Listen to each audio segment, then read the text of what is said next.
ఉంటుంది, development cost ఎంత ఉంటుంది, మార్కెటింగ్ కాస్ట్ ఎంత ఉంటుంది, ప్రాఫిట్ ఎంత ఉంటుంది అనేది చాలా చాలా ఇంపార్టెంట్.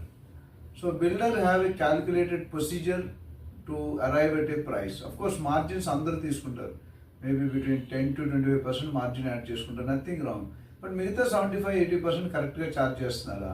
సో టిపికల్, నేను బిల్డర్స్ పేరు చెప్పను, ఒక ఏరియా ఉంది షాద్ నగర్, ఒక పర్టికులర్ ఏరియాలో same road, same location with in a variation of 500 meters to 1 kilometer. Same road, same location, same village, builders different, price different, project amenities almost same, almost. So నాకున్న కొద్ది ఎక్స్పీరియన్స్లో 35-40% ఇది land cost of the total cost. Then you will have your development charges ranging 15-18%.